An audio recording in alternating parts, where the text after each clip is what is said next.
잠언 말씀은 적용적이고 체험적인 하나님의 말씀이라고 하였습니다. 하나님의 지혜가 정확히 어떤 것인지 아는 것도 중요한데 이 잠언은 삶으로 체험하도록 초청하고 인도합니다. 오늘 잠언 12장을 어떤 주석서에서 제목을 달았는데 지혜의 육화 이렇게 제목을 달았습니다. 그 말씀이신 예수님께서 육신을 입고 우리와 함께 하시려고 인카네이션, 성육신이 되어 오신 것, 바로 이제 그 잠언 12장을 그런 식으로 표현을 했습니다. 우리 잠언 말씀은 그냥 틀어놓고 듣기만 해도 너무 좋습니다. 그런데 삶 속에서 육화, 경험되는 말씀이 되면은 훨씬 더 좋다는 겁니다. 자, 첫째, 뿌리를 내리고 집을 세우는 의인 1절에서 12절입니다. 훈계를 좋아하고 지식을 좋아하는 선인은 여호와께 은총을 받아서 움직이지 않는 뿌리를 내리는 사람입니다.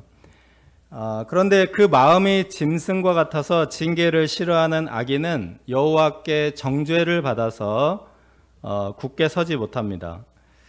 이 풍성한 삶의 튼튼한 기초를 뿌리에 비유를 했으니 나무나 식물에 비유한 셈입니다.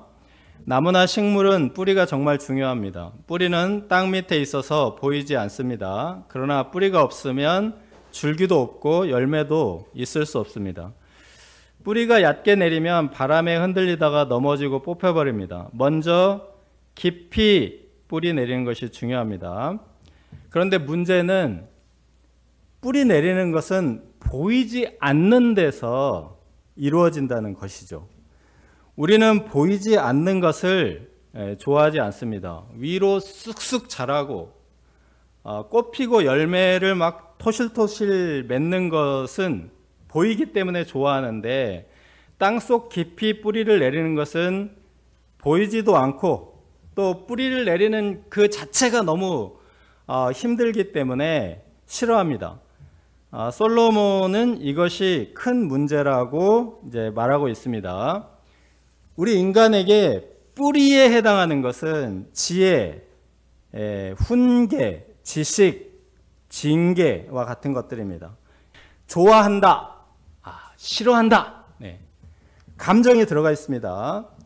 제가 군대 가서 이제 얻은 여러 가지 유익이 있는데 그 중에 싫어하던 것을 군대 갔다 와서 좋아하게 된 것이 있습니다. 군대 가기 전에는 제가 깻잎, 땅콩, 오이를 먹지 못했습니다. 못 먹었습니다. 냄새도 맡지 못했습니다. 그런데 군 생활을 하다 보니까 어느 날 제가 깻잎, 땅콩, 오이를 너무 맛있게 먹고 있는 겁니다. 삼겹살이나 불고기 쌈을 싸 먹을 때 상추에만 싸서 먹었는데 보들보들한 상추. 근데 지금은 깻잎에다 싸 먹습니다. 군의관이 이 현상을 설득력 있게 설명을 해줘서 군의관이 군대에서는 신선한 야채를 잘 먹지 못하고 영양분이 부족하니 이전에 싫어하던 것조차 이제 구미가 당긴다. 그런 겁니다. 자, 임금 중에 어진 임금 세종대왕은 백성들이 한자를 배우기 힘든 것을 보고 한글을 창제합니다. 농사일에 지치고 바쁜 서민들이 한자를 배울 시간이 없는 것입니다. 배우지 못하여 어리석고 천한 상태로 있는 것을 불쌍히 여기시고 어여삐 여겨서 쉽게 읽고 쓸 수 있는 글, 한글을 만들었습니다. 한글은 실제로 우리가 굉장히 쉽게 배울 수 있습니다. 우리말을 아는 상태에서 한글을 읽고 쓰기를 배우는데 일주일 걸린다고 합니다. 우리말을 아는 상태에서, 외국인 말고. 한문은 제가 중학교 때부터 배웠는데 중학교 3년, 고등학교 3년 배우고 저는 성적도 굉장히 좋았습니다. 한문 쓰기를 좋아해가지고. 근데 신문을 읽기 어려운 겁니다. 6년 배우고도 신문 읽기가 어려워요. 그래서 대학교에 가서 한문학의 2의 교양 과목을 선택해서 이제 중국 고전을 읽어보자 선택했는데 뭐 두보의 시, 뭐 이백의 시 이런 거 뭐 제가공명의 그 출사표 이런 것을 배웠는데 자, 한 문장도 읽고 해석 못합니다. 한 문장, 6년 배웠는데. 뿌리 깊은 나무, 뿌리 깊은 나무, 바람에 흔들리지 않으니 꽃이 많고 열매가 아름답다. 용비어천가 뭐 2장에 나와 이제 첫 줄인데, 뿌리 깊은 나무, 우리 백성들이 읽고 쓰고 익혀서 뿌리 깊은 나무가 되기를 바랬던 그런 마음이 잘 담겨 있는 것 같습니다. 개인이 지혜와 지식의 뿌리를 튼튼하게 내린 후에는 집을 튼튼히 세우는 것이 필요합니다. 가정을 세우는 데는 어진 여인의 역할이 큽니다. 어진 여인은 그 자신이 뿌리가 깊을 뿐 아니라 남편이 면류관을 쓰도록 도와줍니다. 반면에 남편의 뼈가 썩도록 괴롭히고 모욕을 주는 여인도 있습니다. 잠언 11장 지난주 말씀에서는 이런 여인을 돼지코의 금고리 같다라고 하였습니다. 자, 어진 여인, 어진 여인. 여인 앞에 어질다는 이 수식어는 약간 어색합니다. 어진 임금, 안 어색하죠. 어진 임금, 어진 주인, 어진 지도자. 이 어질다는 말은 권력자, 힘이 많은 사람, 아주 지위가 굉장히 높은 사람에게 붙여지는 수식어죠. 지혜왕 솔로몬이 보기에 지혜와 지식과 명철에 있어서는 대체로 여인들이 우월하고 탁월하다. 여인들이 이제 그 방면에서는 굉장히 뛰어나다라는 것입니다. 창세기를 보면 하나님께서 아담은 흙으로 지으셨고 하와는 아담의 뼈로 지으심으로 더 탁월한 재료를 사용하셨고 돕는 배필이라고 하심으로써 남성보다 우월하다라고 하였습니다. 어진 임금의 반대말은 난폭한 임금, 폭군입니다. 임금은 모든 권력과 막강한 지위를 가졌는데 그 가진 것을 백성들을 위해 사용하면 어진 임금, 백성들의 고열을 빨아먹으면서 자기를 위해 사용하면 폭군이 되는 것입니다. 가진 것이 누구를 향하느냐? 어진 여인이란 그가 가진 탁월성, 우월함을 남편, 자녀, 이웃을 위해 사용하는 여인을 말합니다. 7절, 8절을 보시면 이처럼 많은 것을 가졌지만 마음이 굽은 자는 멸시를 받고 엎드려져 소멸될 것입니다. 그러나 그것을 지혜롭게 사용하는 의인의 집은 굳게 서 있을 것입니다. 어진 여인 또는 어진 지혜자는 비천이 여김을 받을지라도 종을 부리는 사람이라고 말합니다. 이 종을 부리면 비용이 엄청나게 많이 들어갑니다. 그렇지만 일손을 늘릴 수 있기 때문에 이것은 투자입니다. 투자. 일손을 늘려서 가축의 생명을 돌보고 토지를 경작하여 생산량을 늘리고자 쏟아붓는 것, 이것이 비천이 여김을 받을지라도 종을 부리는 자라는 것입니다. 종 한 명의 품삯이 은 30세겔입니다. 종을 부린다면 굉장한 부담입니다. 이런 일손을 사지 않는다, 부리지 않는다고 생각하면 어떻습니까? 이것으로 막 자기가 굉장한 사치를 부리고도 남습니다. 그런데 지혜로운 사람은 비천하게 보일 만큼 자신이 검소하게 살면서 이제 대신 일손을 삽니다. 그래서 논밭에 김매기도 더 많이 해주고 가축의 생명도 정성스럽게 사람을 사서 자식을 돌보듯이 그렇게 돌본다는 것입니다. 그래서 어떤 주석에는 이 부분의 소제목을 동물의 복지라고 달았습니다. 동물의 삶에도 중요성을 부여하고 있고 여러 종류의 짐승을 이제 잠언에서 언급하고 있다는 건데, 동물 복지라는 제목, 요즘 쓰는 말이잖아요, 그죠? 옛날에는 이런 말이 없었습니다. 근데 잠언에는 몇천 년 전에 잠언에는 이런 개념이 있어요. 동물도 정성스럽게 보살펴야 한다. 그러니까 이제 악인은 자기가 높은 채 하기 위해서 막 자기를 위해서 과시적 소비, 사치를 하면서 그렇게 하면서 이제 짐승은 막 가혹한 환경에서 기르고 이런 식으로 정성을 쏟지 못한다는 겁니다. 사람이 동물에게 잔인하면 사람에게도 잔인합니다. 왜냐하면 동물이나 식물이나 인간이나 근본적으로 하나님의 피조물이기 때문에 사람을 대하는 것이나 식물이나 동물 대하는 태도가 사실상 같다는 거죠. 12절을 보시면 악인은 이처럼 불의의 이익을 탐하나 의인은 아낌없이 투자합니다.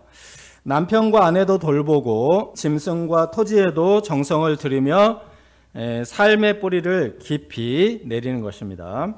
둘째, 그 이웃의 인도자가 되는 의인. 13절에서 28절입니다.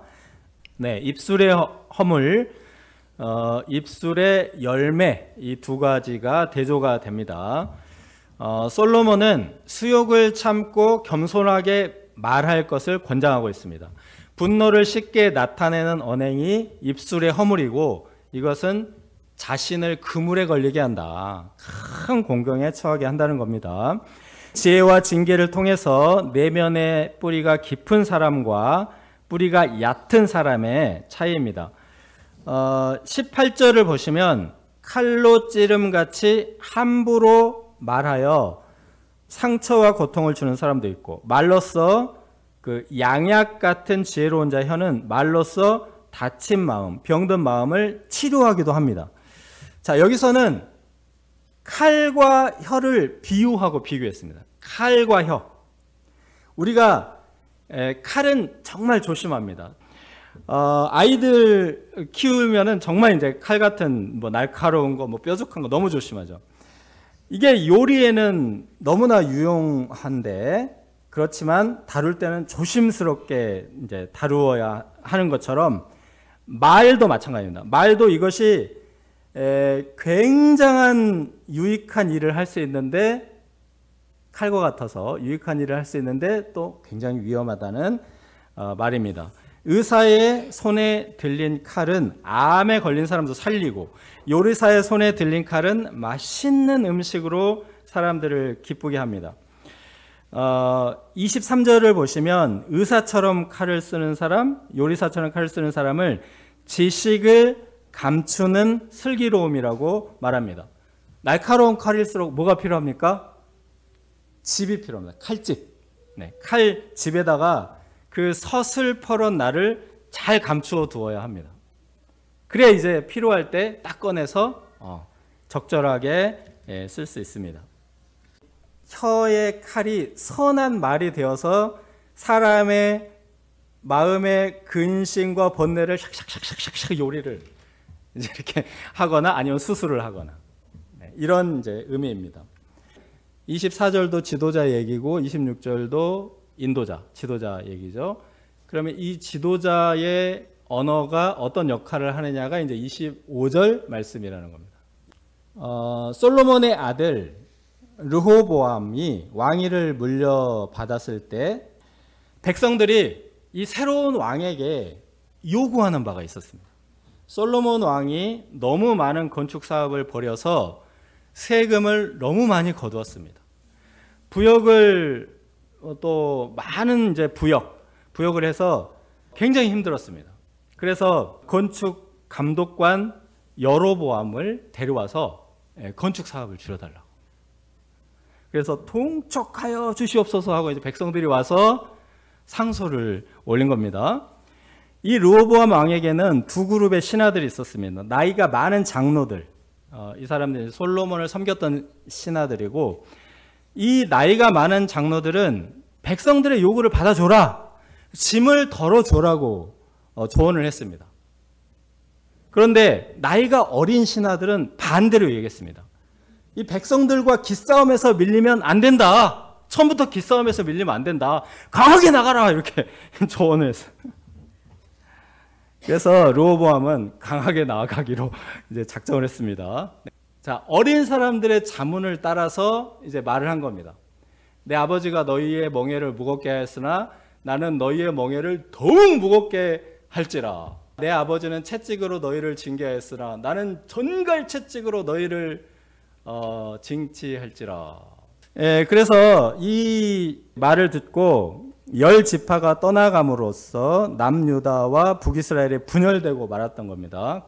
남유다에는 이제 한 지파 반만 남고 10지파 반은 북이스라엘로 분열 떨어져 나갔습니다. 그렇지 않아도 고통이 많았던 백성들에게 르호보암의 말은 번뇌와 근심을 더해 주었습니다. 칼로 찌름같이 함부로 한 말입니다. 우리나라도 옛말에 왕은 백성들의 근심을 담는 그릇이라고 했습니다. 백성들의 그릇에 근심과 번뇌가 있습니다. 그런데 그것을 어디다 담는다고요? 왕의 그릇에다 옮겨 담는다. 왕의 그릇에다 옮겨 담는다. 왕은 백성들의 근심을 자기가 담는 그릇입니다. 그래서 왕이 자기의 재산과 자기의 재물을 투입해서 백성들을 이제 막 근심과 번뇌를 덜어 준다는 것입니다. 이런 임금이 무슨 임금이라고요? 어진 임금이다. 이렇게 말합니다. 게으른 자는 사냥감이 있어도 사냥하지 않는데 부지런한 사람은 사냥 전략을 잘 짜서 이제 부귀를 얻습니다. 요즘은 가축을 대량 사육하는 기술이 있기 때문에 그 고기가 값이 굉장히 싸서 단백질을 쉽게 섭취할 수 있는데 옛날에는 사냥을 해서 잡아야 이 단백질을 섭취할 수 있는 겁니다. 그래서 이제 사냥이 굉장히 중요하고 사냥 시즌도 있습니다. 이 사냥이라는 것은 고도의 전략 전술이 필요하거든요. 사자가 사냥꾼이잖아요. 본투비 사냥꾼. 태어난 사냥꾼인데 사자도 사냥할 때 초식동물 사냥할 때 유인조가 있고 추격조가 있고 매복조가 있습니다.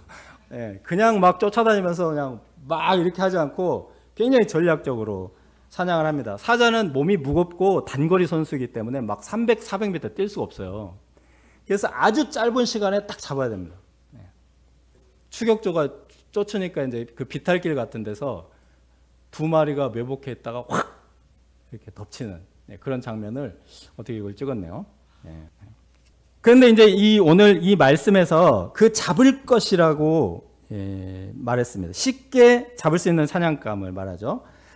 근데 이것은 이미 사냥한 고기를 요리하지 않는다. 뭐 이런 뜻도 있습니다. 그러니까 이 말씀의 이제 번역을 잡을 수 있는 사냥물도 안 한다. 이런 뜻도 있고요.